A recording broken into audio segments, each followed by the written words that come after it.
And all right, everybody, how you doing? I know that you're going to see us live right here for just a couple of minutes before we actually get the show going. But this is the inaugural episode of My LoSo Life with Mary Shep. And she's going to get this shared out to a few of her pages and groups. So come and hang out with us. And we're going to do that. We're going to get rolling in probably just a little over a minute and a half here. And we'll be live on www.216thenet.com, so you can listen live there on the website or, of course, on your app. For all of you who have, of course, downloaded the app for 216thenet, no matter what device you use, go to your favorite app store and just download it. 216thenet. Look for the app and download that. You can check it out. And we'll be going and rolling here just shortly. So hope you guys come in, hang out with us, have a good time. It'll be awesome. Fun time. Now I just got to figure out how to share it where I need to share it. Let's go back. Mary trying to figure out technology. Yeah, actually, you should be able to share to Here's wherever one. you want to share. And Ooh, there's one. Success. all right. Hey, Phil, how you doing? Glad you're hanging out with us here. We're going to get rolling in just a moment. And Oh, wait, one more. I got to share it to the group here. I got a group that I'm a huge fan of, Shaking the Salt. Great resource for some of the stuff we're going to talk about here. very cool. So, Check me out. all right, here we're going to get ready to go live here on the air.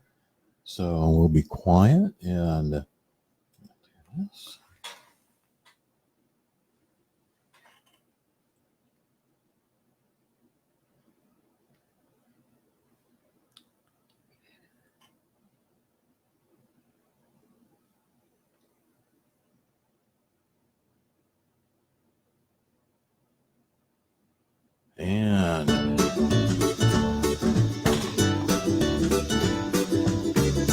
good morning, everybody. Here we are with My LoSo Life with Mary Shep. My LoSo Life is all about the low sodium lifestyle. This is the inaugural episode of My LoSo Life. Mary, please tell everyone a little bit about yourself and your LoSo life.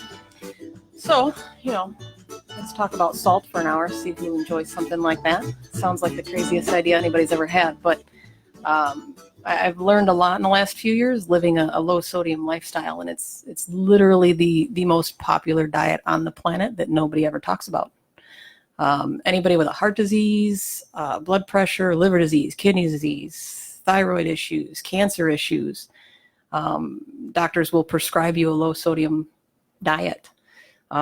There are some people who are just flat out sodium sensitive. I have a girlfriend of mine who looks at a French fry and swells up 10 pounds.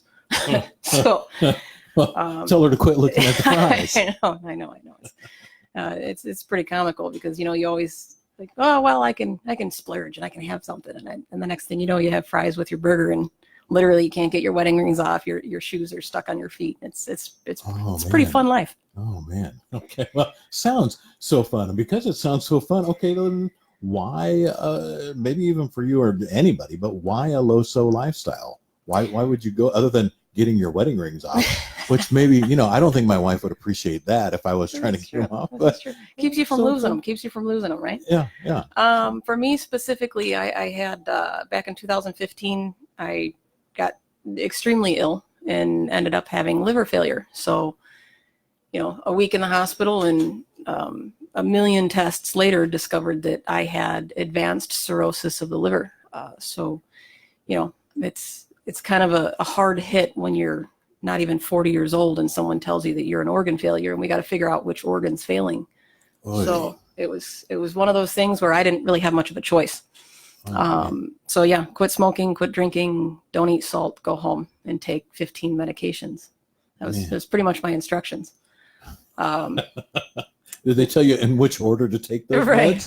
Right. Well, that's the funny part is the low sodium part was literally a double-sided sheet of paper that had a chicken recipe on one side and how much salt was in a teaspoon on the other side. So that was all. So, okay. Yeah. Organ failure. Yeah. You get chicken and a teaspoon of salt. Right. and that's all you got. All right. Were you excited about that? Well, that's kind of the crazy thing is that I'm a cook. I love cook. I'm by no means a chef. I'm not classically trained. I am not culinarily trained. I just love food. I've always loved food. It's been my thing. Anybody that even remotely knows me, that's all I ever talk about is food. I don't know if any of you have ever watched cooking shows, but they kind of throw it in by the handful, like cups at a time, boiling water, just 6 cups of salt. Got to make it taste like the ocean to have your noodles taste good. So for somebody that cooks to have someone tell you you can't have salt was just, it just sucked. And to be honest, I mean, I was a 20-year smoker and I quit smoking. I was a drinker. I quit drinking. And it wasn't that I had a drinking addiction or anything that made me have my liver fail. Although that was how I was treated for quite some time. But it was like, okay, next, what do I do next? You tell me I'm going to die. I got to quit this. Okay, sure. Easy, done. I don't want to die. But I can't have salt. No salt. Yeah. That's weird. That's bizarre. Yeah. So instead of telling you more than chicken on the other side teaspoon, they're pretty much preaching at you because they think that you got there via means that you didn't. Right. And that's the thing is it was drilled into my head that everything you do is going to end up back in the hospital. If you drink, you're going to die. If you smoke, you're going to die. If you have too much salt, you're going to die. If you don't have the right diet, you're going to die. And you focus so much on all these things and you're so overwhelmed by so much. And that's how it is with any disease. Anybody that you talk to who's got cancer or liver or kidney, thyroid, anything, any heart disease, that you get pounded with so much and you're not a doctor. So you don't know the questions to ask until you're home and you go, oh crap, I should have asked about this. And that was the thing. So I'm thinking, okay, you know, I'm a strong person. I know how to cook. I can do this, right? So I get this recipe for chicken. It's a horrible recipe. So it's like, okay, this is the most ridiculous thing. I can make chicken. I know how to cook. Yeah. So I go to the store and literally buy chicken. I didn't have any in my hand or in my refrigerator.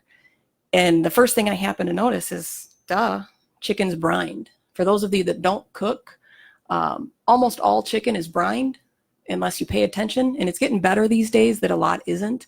But up until 2-3 years ago, everything was brined. And all pork is brined unless you go to a butcher. Yeah.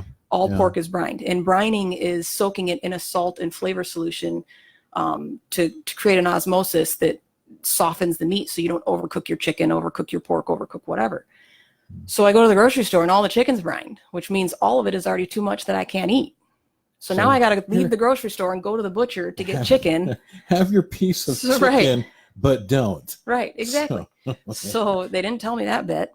And of course, I also bought a product called New Salt that is fake salt.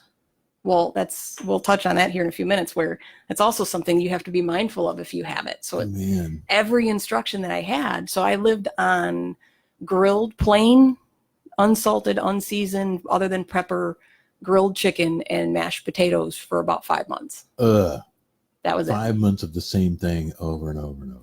Well, I mean, my husband and I tried a lot of stuff.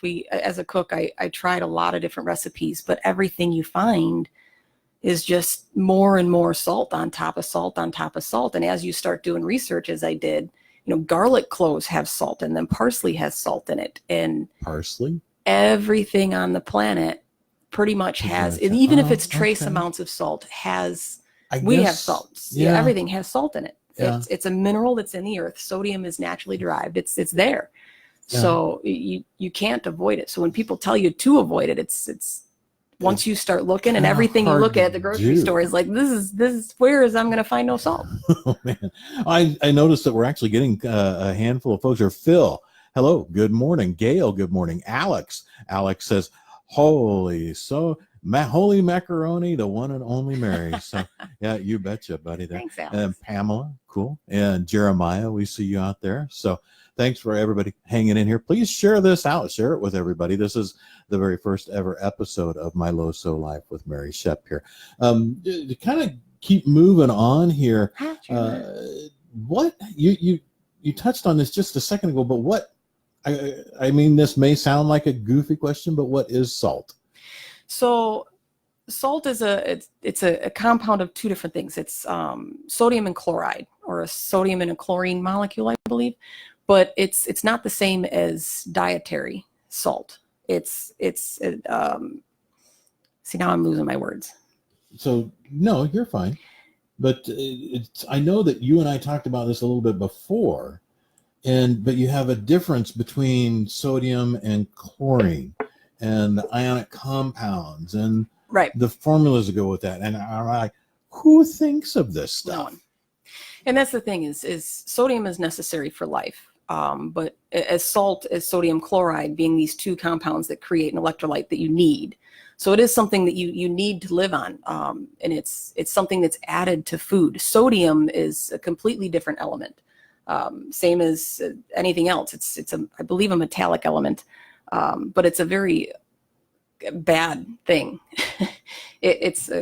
It can be made into some pretty nasty stuff, but mixed with chloride, it's a different compound in your body that is necessary for life. So it helps nerve function and muscle function and all of these things in your body. So it's absolutely necessary, but too much or too little can cause significant difficulties. Now, Alex is asking a question which almost seems comical, but makes me wonder, do you have to be wary of saltwater pools or oceans? Is that like you can't go to the beach if you don't if you want to, or is that like not the same thing? That's a in our LoSo world, that's a heated debate. Really? So it is true. In a saltwater pool or saltwater oceans, through osmosis, you do absorb a certain amount of salt through your skin. More so, to be honest, you swallow it. The amount that you're going to absorb into your body from soaking in a saltwater pool is minimal. But when you're swimming, you tend to swallow a lot more than you realize. Okay. But the salinity of water is not extremely high. The one thing, to be honest, that people don't think of is there's salted water at home. What? Salted you have water. A water softener? Yeah, we do. Oh. So you have salted water. Because you have to put salt in the water softener. So if you ever I didn't even think of that. Yeah. So you literally get, it's a trace amount.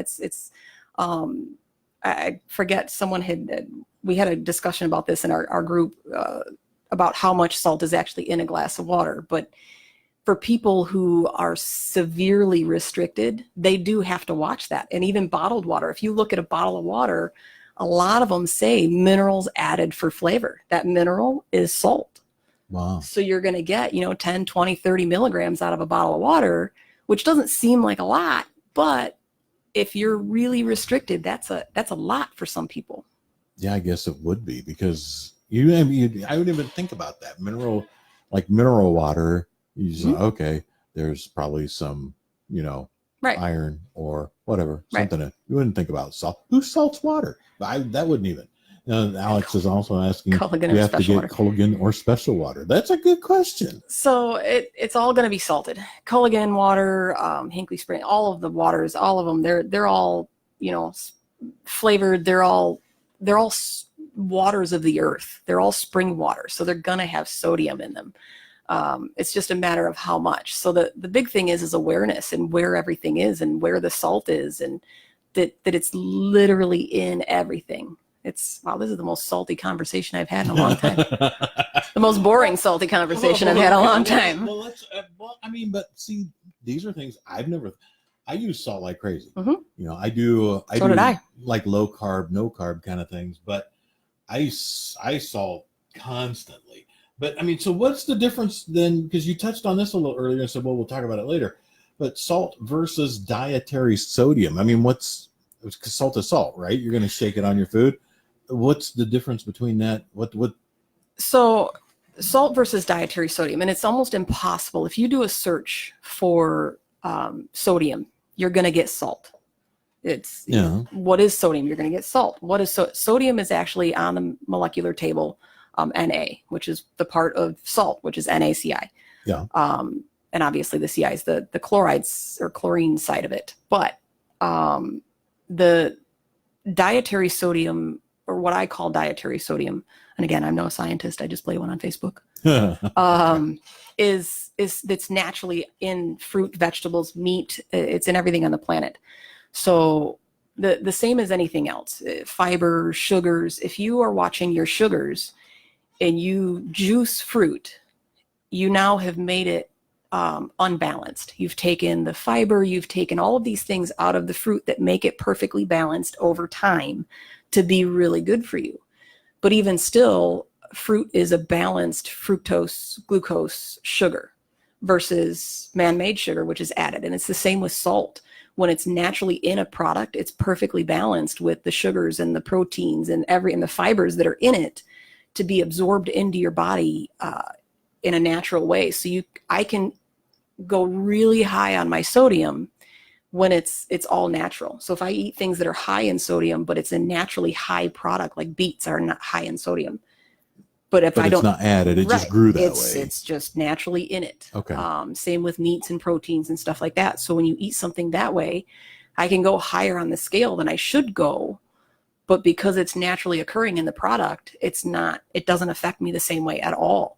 Versus if I have a packaged product or an added salt or add a seasoning to get that salt, then I see the reaction almost immediately. Okay.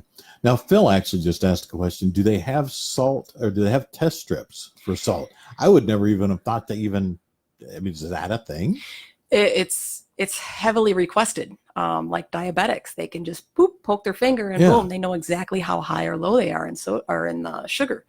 And in salt, you just don't. The only way to get that answer is to actually go and do an actual blood test to test the sodium levels in your body. So outside of how you feel and over the course of time, how you've learned to control and watch what you eat, and how you respond to things, it's almost like being allergic to something. You know what your allergies are, and you can have a piece of fish because you really like fish, but you're allergic, and it's going to make your throat a little itchy. But that's the same with salt. There's no way to test really it. no way to test it outside of paying money for blood tests. Yeah. So and salty. What Alex asks, what about salty ass people? Stay away from them too. Well, Alex, you'll notice that you're not in the studio today, so the invitation's in the mail, Alex. Invitation's in the mail. But that may just be something you want to do out of the course of your life, because who needs that? So, Alex, no, you're awesome. You're great. We love you. You know that. So why does salt matter? I mean, why does it matter so much? What's the big deal about this? Well, I mean, it's an electrolyte. So you always hear about electrolytes. Drink Gatorade, you got electrolytes. Look at the back of a bottle of a Gatorade and see how many servings is one of those ginormous bottles and how much sodium's in it, because it's a lot. So if you can have sodium, it's okay, and you do need it because it regulates muscle function, nerve function, and all of those things. So there's a definite need for it. It also regulates your blood pressure and all of those things in your heart, your kidney, your livers, kidneys and liver. I got that one flipped. I wish I had another liver. Yeah. Give George a buddy. That's funny. But yeah, everybody knows salt attracts water. So having salt in your diet and sodium in your diet naturally regulates the amount of water in your body. So when your body's functioning properly, your liver and your kidney and all of those organs flush everything out that you don't need. So for me, for instance, having a bum liver, it's almost like a sponge in your kitchen when it starts to get old and crusty. Okay. It absorbs a little bit of water, and that's exactly what a liver is. It's like a big sponge, and it just filters everything through it. So if you put a bucket of water with a bunch of crappy water in the top and a sponge in the bottom, it's going to filter it all through. You got clean water on the bottom. Okay. When you have a crappy sponge that bits of it are crusty and disgusting and just hard, everything just backs up. So there's little pockets here and there that stuff can feed through to actually filter the way it's supposed to. So the small portion of my liver that does function right still does that properly, the same as yours does. Okay. But it's like creating a traffic jam. So if I eat a bunch of crap, it all sits in that top. It's just going to sit there until it gets filtered. Right, until it can find all those good nooks and crannies to actually work its way through and filter into my blood the way it's supposed to. Okay. So that means all of that crap literally just filters and circulates in my bloodstream and collects in your brain, and it's just horribly, horribly, horribly bad. Man, holy cow. Oh, hi, Jim. So Jim Anderson is one of my good buddies. Oh, yeah. Perfect timing that he's listening to me, because if anybody, so one of my big favorite things about cooking is cast iron. And one thing that people don't realize is cast iron imparts a flavor. The reason for that flavor is the Maillard reaction. when you sear a steak on a grill or in a pan, the Maillard reaction actually changes the chemical structure of the proteins and creates a salted flavor. So it tastes like a salted steak without salt. And how do you get the best sear on anything? It's cast iron. So, Jim, just for you, Cast Iron Journey by Jim Anderson. It's a good book. Say that again, because I said, hey. Oh, way to talk over me. Yeah. So this is a Cast Iron Journey by Jim Anderson. It's a little book that he wrote about, cast iron, everything about cast iron, seasoning cast iron. And if you ever have a question, he's your go-to guy. Where can they find that? Oh, on Amazon. Amazon. Yep. Just search the title or his name. Yep. So, hey, there you go, Jim. First actual plug on this show. So that's really cool. Now, so Phil is asking, what about sea salt? So I'm guessing, Phil, maybe you're talking about, because I know at home we have little shakers of regular table salt like Morton's, but then we also have the sea salt shaker, which to me seems the same, a little bit bigger flakes, but that's literally the $1 million question in the LoSo world. Almost every other day, 3-4 times a week, in our group, it's the question. Well, I can have sea salt or pink salt or Himalayan salt. There's about 1 billion different kinds of salt: Celtic salt, gray salt, Florida salt. There's millions of different kinds of salt. They are all salts of the earth, and they are all salt. They are all sodium chloride. It doesn't matter. Salt is salt is salt is salt. So if you take the theory that Himalayan sea salt is healthier for you, it's because it has more mineral compounds. Okay. So if you break it down, salt that you get, table salt, is just sodium chloride. It's processed. So all of those other minerals are stripped out of it. Potassium, magnesium, all of that stuff that just naturally occurs on a rock is stripped out, and then they add iodine, because years and years and years ago we were iodine deficient, so they added iodine. But the pink salt, the truth is, yes, it does have more minerals. There is more potassium, more magnesium, more all of these things. That being said, to say that it's healthier than any other salt is very, very misleading, because you get more potassium licking a banana than you do out of the potassium in Himalayan pink salt. Okay. So per 100 measurable grams or micrograms, however they scientifically measure it, it's something like 1/1,000,000th of some microgram or something that's potassium and magnesium. So yes, if you go percentages and say, okay, it's 10% potassium, but it's when you think of a little tiny teaspoon, you're not putting a teaspoon, you're putting like 60 granules of Himalayan sea salt on your steak. And if you lick a portion of one of those little grains, you might get some potassium. Maybe. Yeah. You might. So you're better off, like you said a while ago, going outside and just licking a rock. Right. If you want that stuff. Right.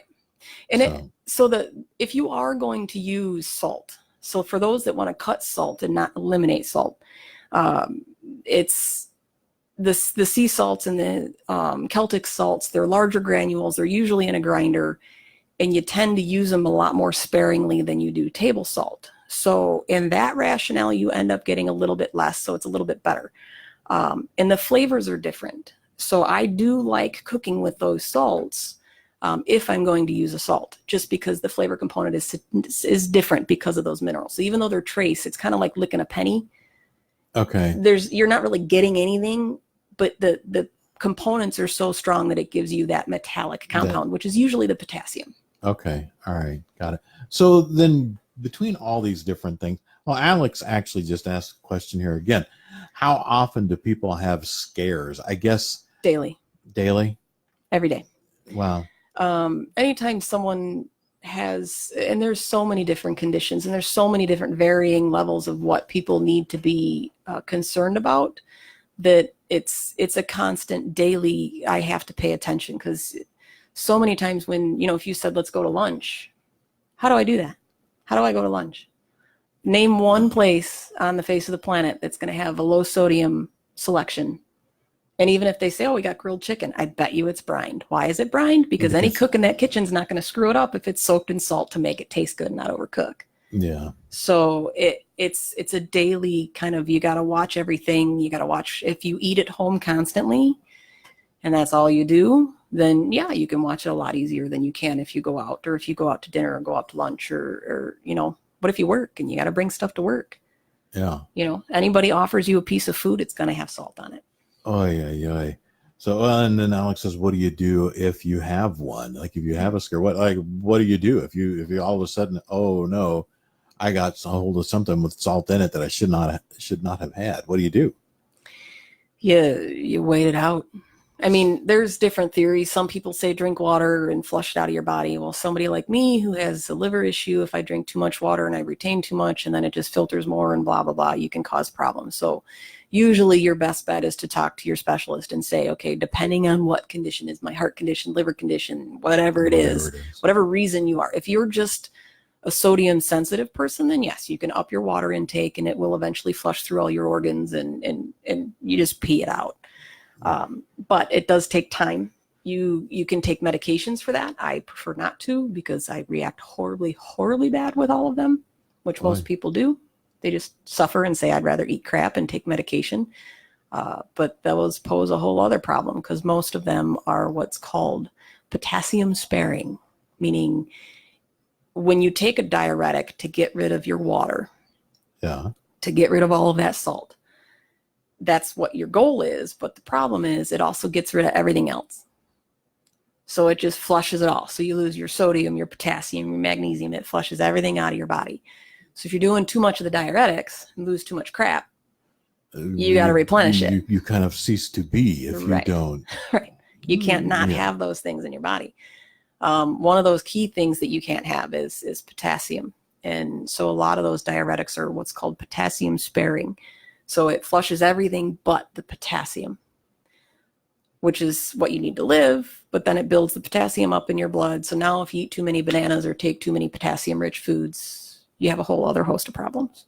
Oh, that's such fun. Yeah. Such fun. Yeah.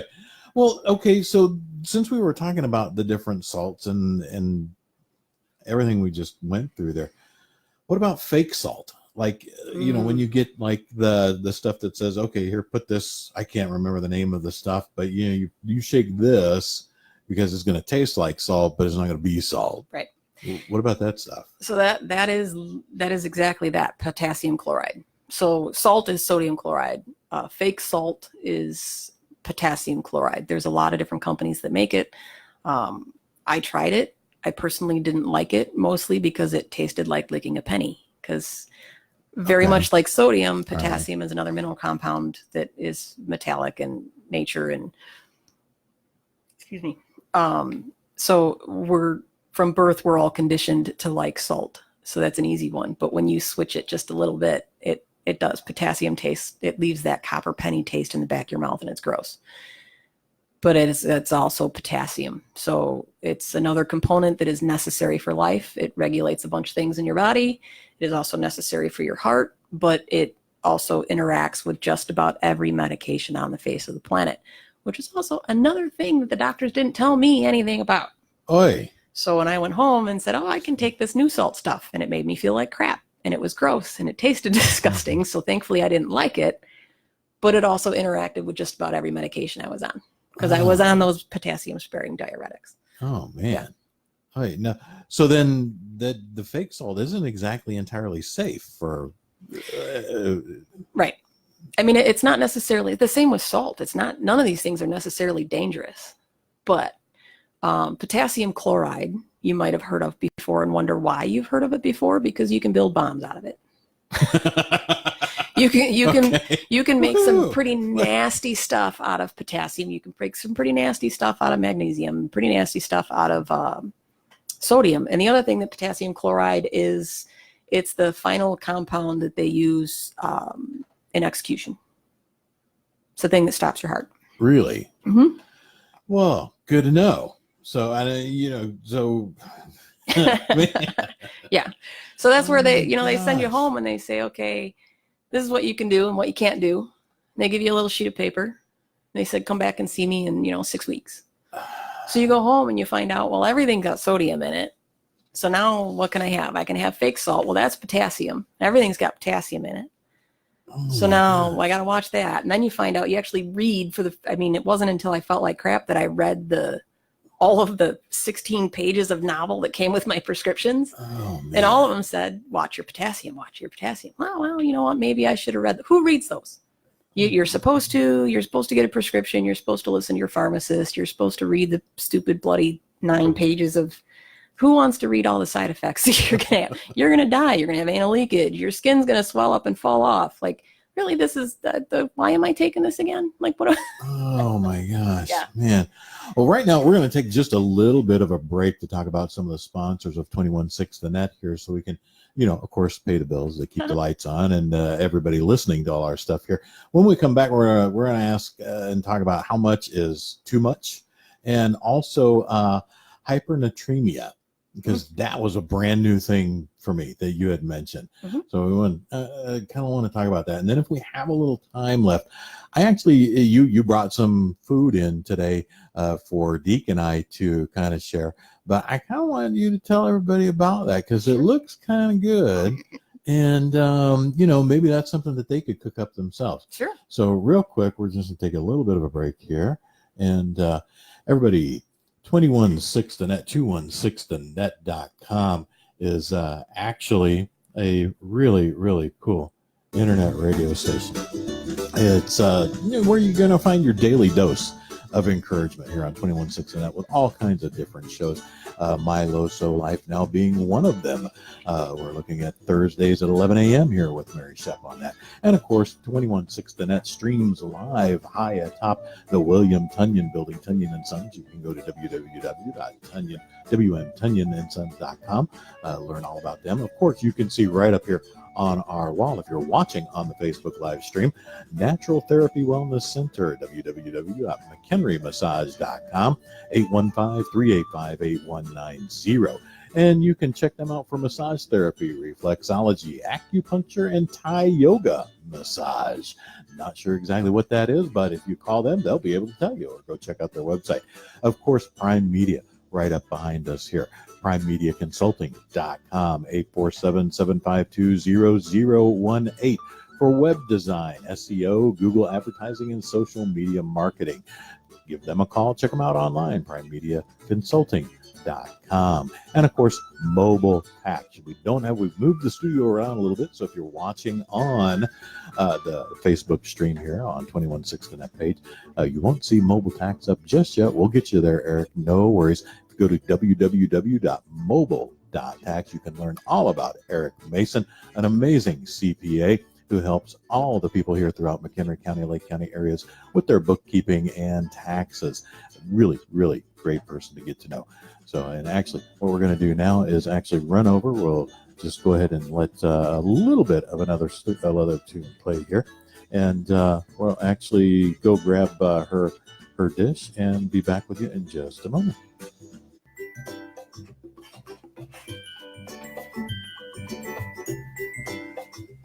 Gotta get you guys a microwave.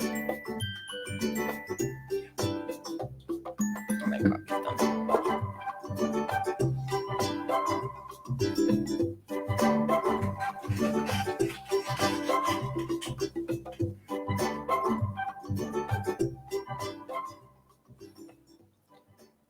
And now we're back. And before we get over to the dish here, actually, I do want to come into how much is too much? How much salt is too much salt? So for the average healthy person, the recommended, or I think the American Heart Association recommends no more than 2,300 milligrams a day. So that's also debated depending on who you talk to, what, side of the pond you're on, and so on and so forth. But it's, 2,000 to 3,000 milligrams per day is usually what is normally recommended for a healthy person. So the ideal limit is anything under 1,500 milligrams. So to give you perspective on how much that is, because how much is 1,500 milligrams? Right. Yeah. A teaspoon of salt is just over 2,000 milligrams. So you're allowed just a teaspoon. Right, 1 teaspoon of salt. Now that's the teaspoon of salt. So it's not that you can add that teaspoon on top of everything else you've eaten. It's everything you've eaten and anything you add to it has to be counted in that total In recommended that one daily viewing. teaspoon. Right.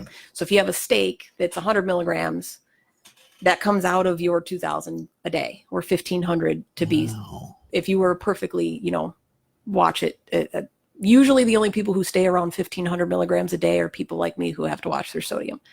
To find somebody on the street who just eats normally, they're typically like 3,000 to 7,000, I think. Would have to be. Yeah. I mean, even for myself, there's no way a Yeah. teaspoon of salt is gonna cover one dinner plate. Right. That maybe. Right. And that, I mean, when you actually start watching and see, I always equate it to money, because everybody remembers money. Who doesn't? I mean, if you say watch, 2 milligrams here, 3 milligrams there, 20 milligrams there, 100 milligrams there, you don't remember it by the end of the day. So if you count it as money and say, okay, you can spend $2,000 a day. So now you go and have a steak. Now, keep in mind servings. A serving of steak would be 4 ounces. Tell me anybody on the planet who's ever had a 4-ounce steak, because it's really tiny. So if you have an 8-ounce steak, which is still really tiny on most concerns, usually you get a 16 or 12-ounce steak at a restaurant. But even an 8-ounce steak is, 100 to 150 milligrams of sodium. So that's $150. Now, a little tiny pat of butter in a little silver package at any restaurant you've ever been to is 100 milligrams. Or $100. Wow. So do you want a $150 steak, or do you want a $100 pat of butter? Oy. Yeah. So once you start watching and you start looking at things and go, so a can of soup, even the heart healthy with the little heart on it, Yeah. logo soup, well, a can of soup is 2 servings. So per serving, it's going to be 410. Any heart healthy one, it's going to be at the absolute max of what they can to be labeled heart healthy, which is almost always 410 milligrams of sodium. Man. So 2 servings. Who eats a half a can of soup? You dump the whole can in a bowl, and you eat the whole freaking bowl like a little fatty, and you put your little oyster crackers on top of it, which are salted. And, and you enjoy your bowl of soup. And that's, even the heart healthy one is 800 milligrams. So you just spent $800 out of your $2,000 day on a can of soup. On a can of soup. And heaven forbid you put some cheese on it or some saltine crackers on it or whatever else. You just blew your whole day in a can of soup. Because if I'm having soup, not only am I having the can of soup, I am putting the crackers in. Half a sandwich. At least. Yeah. When I would or eat that stuff, sub like me.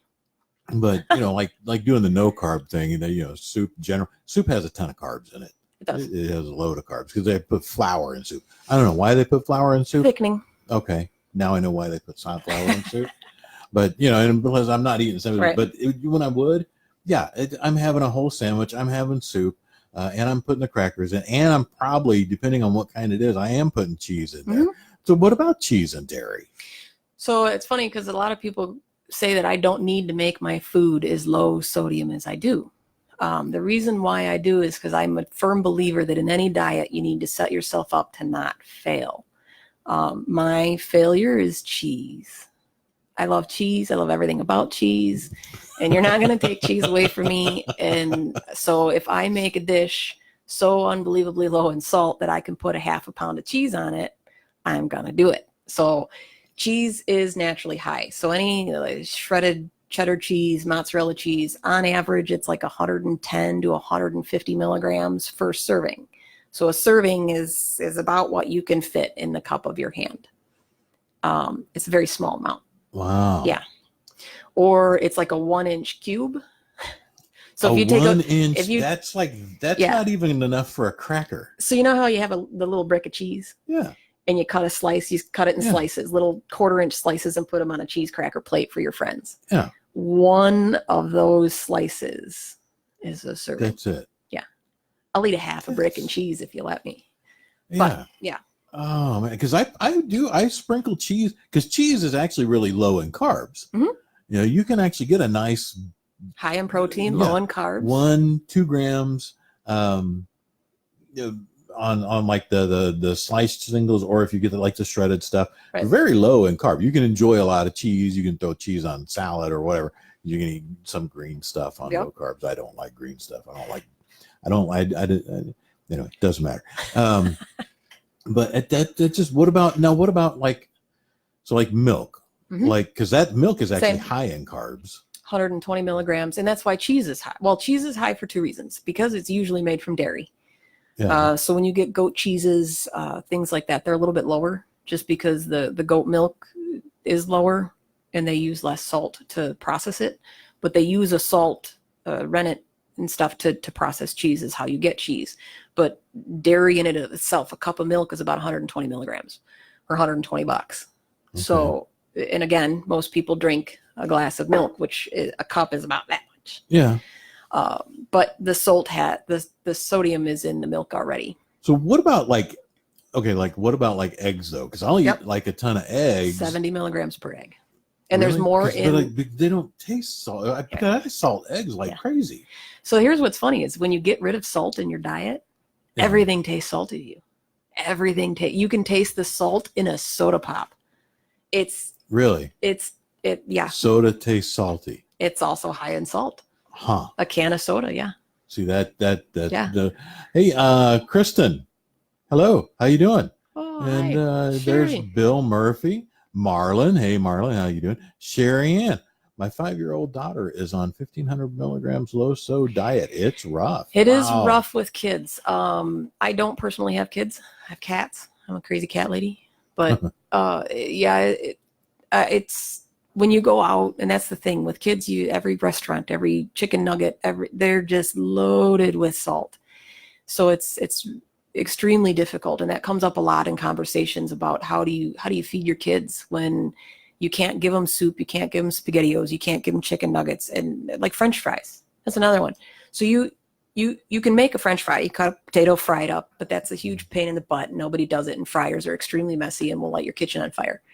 But the bagged potatoes. I don't know where you're cooking. I may have lit my kitchen on fire once or twice. I know my sister did one time at Thanksgiving. It was really? fun. Yeah. Well, she shouldn't help. Okay. Evidently she should leave the cooking to me, but that's a whole nother show. Okay. Mary's sister and the trials and tribulations. Now, of course, if both my sisters are listening, they'll be like, "Which one is she talking about?" LoSo and fire, right? Kitchens but on fire. So with kids, the advice I've always given is if you can learn to make things in advance. So I have a recipe for chicken fingers. It's super easy with chicken tenderloins. And the same with French fries, as I was saying, where you buy a bag of French fries in the grocery store, the frozen ones, you throw them in your oven. You would think that potatoes are really low in sodium naturally. So French fries should be low in sodium. They are not. It's like 350 milligrams for 10 French fries. But is that like for the processed stuff or like, because I wouldn't think if you just bought the potato. No, if you just buy a potato, it's depending on the potato and where it's, less than 50 milligrams for a huge batch. They're really low in sodium. But the pre-made, they mash up the potato. It's still just potatoes. You look at the ingredients and it says potatoes. Yeah. But they mash it up like mashed potatoes and they fluff it up and then they put salt in it and they form it into a little French fry looking thing. And then they par cook it and then you finish cooking it. So it's essentially a fried mashed potato stick. With salt. With salt. With salt. Yeah. So, I mean, if you can imagine as someone who's got kids, what do you put in your freezer? So if you can it takes time like anything else, but you can cut a bunch of fries, par cook them, freeze them. You can do the same thing with chicken tenders. You just buy the chicken tenders, season them up, bake them off, freeze them, and you can have a freezer full of your own TV dinners that makes it super easy. So you have one day that you cook and you cook a ton of stuff and you fill your freezer. And then for the rest of the month, anytime your kid wants French fries or mashed potatoes or I do sweet potato chips, chicken fingers, little steak fingers, all sorts of stuff. You can just, even crepes, pancakes, all that stuff. You can just freeze it and just bring it out, heat it up real quick, and you've got an easy dinner. And just toss it in the microwave snack, and go. I don't really ever thought of that. Yeah. You freeze pancakes? You can, and you do. And you can buy the frozen ones at the grocery store, the little frozen silver dollar ones or Eggo waffle, all that stuff you can buy out. Oh, yeah. I didn't even think about waffles because, you just take those and pop them in the toaster and go. Right. But So same with pancakes and all of those things. They are made with baking soda, which is sodium carbonate, which is sodium. So it's added salt. And again, you find that little salt demon laying in a corner somewhere. Man, That's where he's at. everywhere. So now, like, what about, because for you, what about like fruit though? So fruit is typically fairly low. I actually think I have a thing that says different fruits and stuff like that. So you can see. Yeah, I think you had like vegetables, a vegetable Most sheet, fruits are and- 0. A lot of fruits are 0. Some of the melons, like honeydew melon and grapes, cantaloupe, which is another muskmelon kind of thing, which I can't stand, pineapple, but those are the only few that they're all less than like 30 milligrams a piece.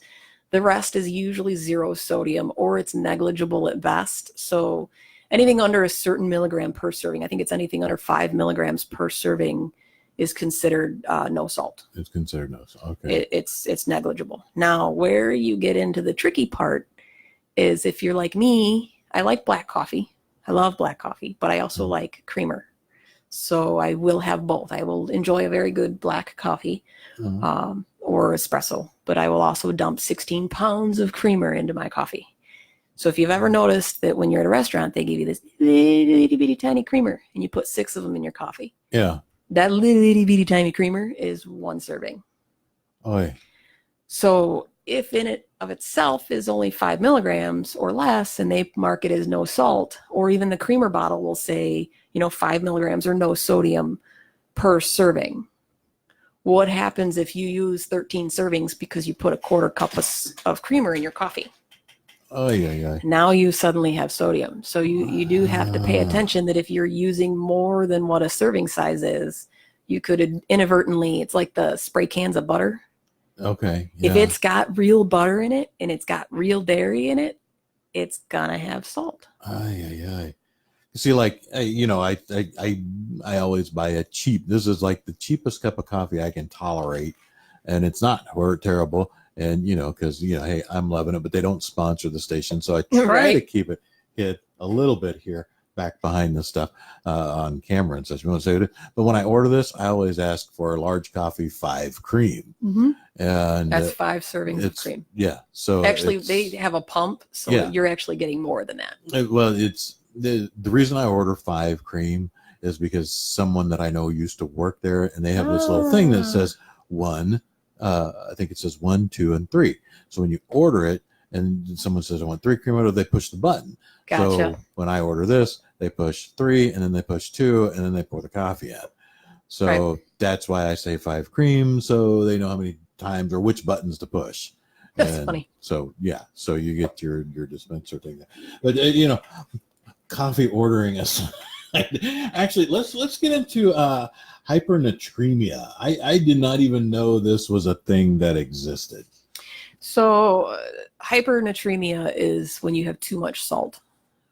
It's when your body is flooded with salt and you have a higher concentration. So if you ever have your salt tested and your blood tested, there's a certain range, like anything else, your cholesterol, your sugars, all of that stuff, there's a certain range. So if you hit over 145 on your sodium, you're considered hyponatremic. Which is bad. It causes heart failure, high blood pressure, heart disease. It can cause problems with your liver, and you're just flooding your body with a bunch of crap you shouldn't be flooding it with. So it's a lot of times you'll see it in dehydration, because when you're dehydrated, you don't have the amount of water to filter through your body and go through everything. So it's just kind of like a big old salted lake where there's not enough water and there's more salt than water, and it just corrodes the crap out of everything. Yeah. That man, such a mess. Holy cow! I know. I'm going to be a salt expert by the time I'm done. Well, yeah, that's what I'm thinking. Right? I know all kinds of stuff about salt. Now I'm going to go home and I'm going to be like, well, what's in that? How much salt is in that? How much is in there? Because usually I'm just worried about the carbs. I just watch and count carbs. But man, we've got Sherry Ann. Do you have LoSo waffle pancake recipe? Frozen waffles are close to 400 milligrams just for one. Yep. So, how would, because I know you do recipes. You're really, really good. Why don't you, before we get into that, why don't you tell everybody about what's sitting in that Tupperware right there? So And actually, It would go look, ahead and tell it would everybody, look and a I'm going to lot get it better over to if the it was camera. like on a nice, beautiful steaming plate. And if anybody's ever seen my stuff, I like to make my plates look as pretty as possible. So this is what's called oh, now it smells good in here.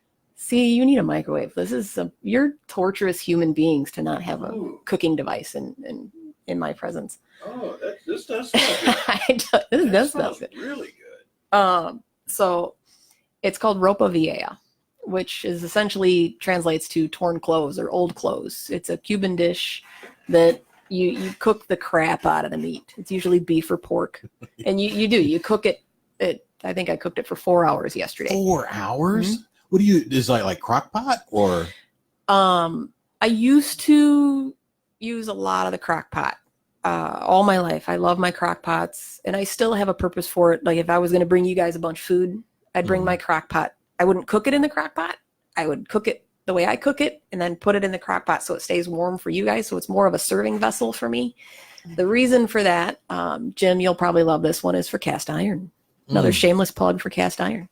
So that when you make a roast, or it's another step. Yes, you got to sear it off in the cast iron, but when you cook it in the Dutch oven and in the way that it's cooked, in the length that it's cooked, it imparts a flavor that you can't get anywhere else. So this I cooked in my cast iron.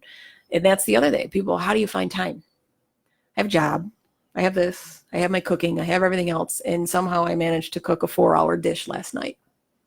So how do you do that? Is it just like super low heat? Or? Yeah, 300 degrees, 4 hours. So you sear the meat in the cast iron first. Okay. Sear all the sides. Take the big old hunk of meat out of it. Put it on a plate. And then you put all your other stuff, your onions, your garlic. I use wine. Everybody's been begging me for my wine sauce. Here's my super secret wine sauce. You put onions in a hot pan, and then you put garlic in that pan, and you saute them for like 5 minutes, and you dump one of those little itty bitty mini shooter bottles, that alcoholics love, a wine in that pan, and you let it reduce until it's gone. I mean, I don't. So what is a mini shooter bottle? They're the little tiny itty bitty. I mean, it's a wine bottle, but it's this big. Is that what they used to the little 4-packs you see at the grocery store? Like when you used to get them on the airlines or in the hotels? Yeah, kind of. Like the mini bar kind of thing? Exactly. Oh, okay. Not quite that many as the whiskeys and stuff come in, but it's pretty darn close. Yeah. Pretty darn close. Yeah. Okay. It's like it's supposed to be one serving of wine, which is a half a glass of wine in one little bottle. So I dump that one. And if you're making a huge batch of something, you can actually use more wine than that and buy but because I don't drink, I don't have bottles of wine lying around. So I buy the little 4-packs to cook with. But that's my super secret sauce that everybody wants is literally just onions, garlic, some pepper, and a bottle of wine that reduces down to nothingness.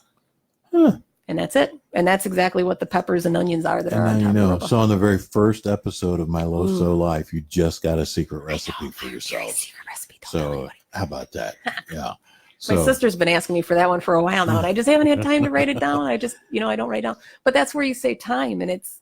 Is that what those peppers are cooked in? Yep. Because that smells good. Yep. It really does. Same with the rice. The rice I call it turmeric rice. Turmeric is really good for you.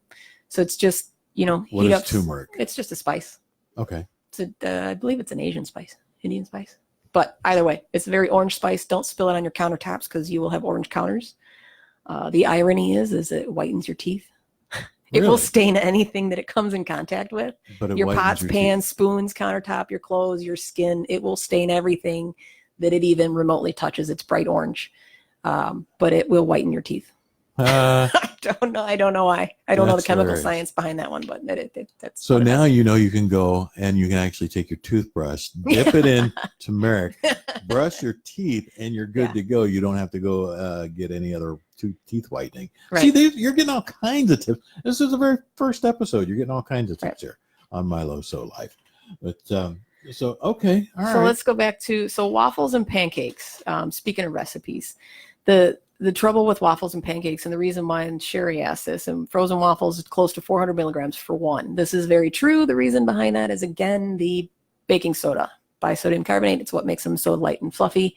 I have switched from pancakes to crepes only because I can make a bunch of them, and they freeze fantastically. So I can bring out a few of them. I can roll anything I want in them, a fruit compote, butter, cheese. You can even use savory products and put meat inside of them, like a burrito, which you wouldn't think that sweet and savory like that would go together, but surprisingly it does, and it's actually pretty prominent in a lot of cuisines. But you can do pancakes. I do them occasionally. The way I make them, they just don't freeze very well. So if you're going to do frozen waffles and frozen pancakes and crepes, you can get no sodium or low sodium. Most grocery stores have a low sodium baking soda.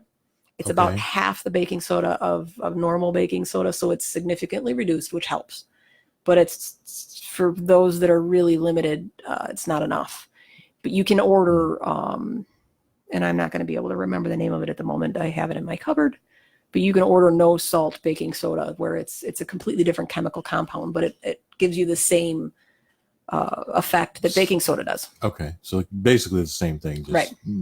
Absolutely no salt. It is a little trickier when you're not cooking with baking soda or salt, because even cookies, baked goods have salt in them. Our little friend Sarah knows everything about baking, knows that you can't not cook with salt. The problem is it makes a cookie really high in salt, because you use a lot of salt. If you think 2 teaspoons in a cookie recipe, well, now one cookie is like $200. You put salt in cookies? Yeah. See, I don't bake. I cook salt a little in bread. bit. So bread is really high. You don't eat a lot of carbs. No. But another really hard one is bread, because bread is really high in sodium, because you add a lot of salt to bread, and it retards the yeast, so your bread doesn't overproof.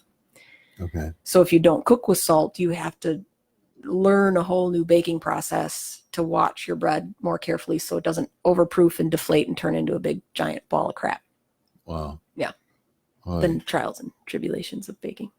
So what do you have like a standard diet you go, like, is there something that you eat more of than anything else because it's just easy, or potatoes? But I'm a potato whore. I love potatoes. I love everything about potatoes. Fried potatoes. Oh yeah. Mashed potatoes. Hasselback potatoes are delicious. Hasselback. What's a Hasselback potato? You take a potato and you cut a bunch of thin little slices, and then you stuff some goodness in those thin little slices, like jalapenos or onions or cheese, and then you bake it that way. So it's like a baked potato, but it's got a lot of little slices of goodness in it. Okay, I know what that is. I didn't know it was called a thing. I just, Hasselback potatoes. See, because you probably couldn't do that, could you? Because I love bacon. I love bacon on potatoes. So the trick to bacon is I make bacon. My husband gets to eat the bacon. I get to sniff the bacon, dream about the bacon, fantasize about it. That's not fair. Lick my fingers after it's cooked. But the bacon grease is surprisingly low in sodium. Really? And you'd be surprised by that, because you think the bacon's high in sodium, so the grease of it must be high in sodium. But the osmosis process in which the bacon absorbs the salt through the curing process is actually in the meat fibers themselves. The same as brining. It's actually in the meat. So, of course, whenever you cook something, some of that leaches out into your sauce or your grease or whatever. So if I'm cooking something, if I use a few tablespoons of bacon grease instead of olive oil or something else, I can impart that bacony goodness without the part that's going to make me want to die. That's okay. So that's my bacon trick. Well, I mean, because bacon grease actually, it makes anything taste good. It does. To me. I mean, I like bacon grease. I'll use it. It makes great for salad dressings. So if you add a couple tablespoons of bacon grease into like a pasta salad dressing, it's good stuff. So, and I can't quite read that. Is that Maya? Maija? Hello, Maya. Is that how you say your name? And Jim Anderson again. Jim.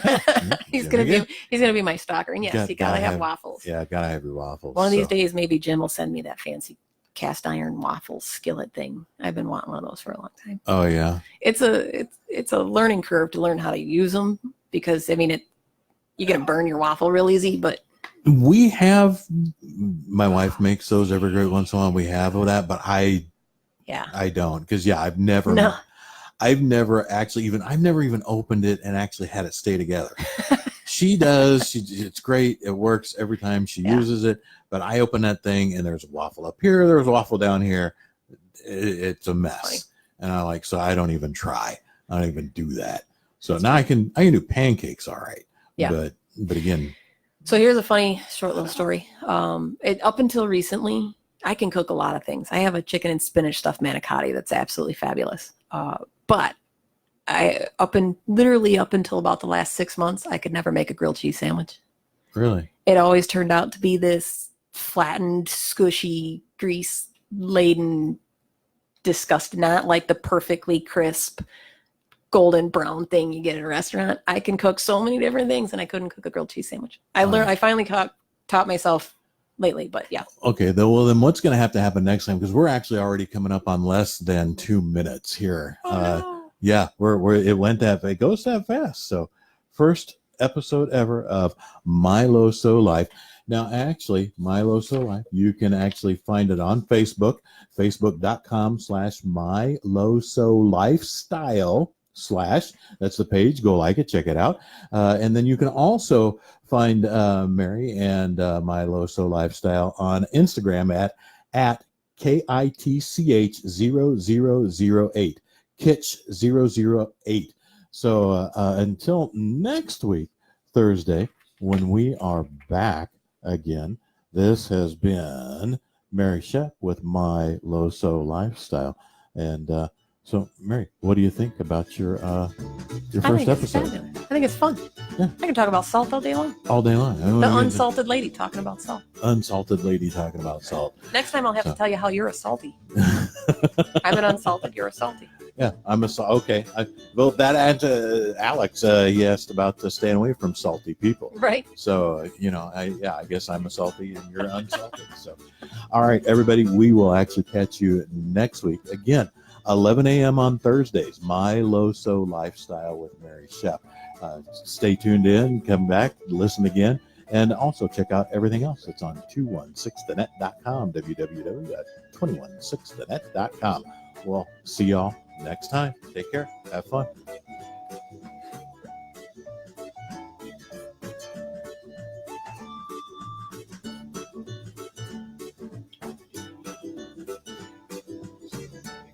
So long, everybody. Now I just think it smells really good.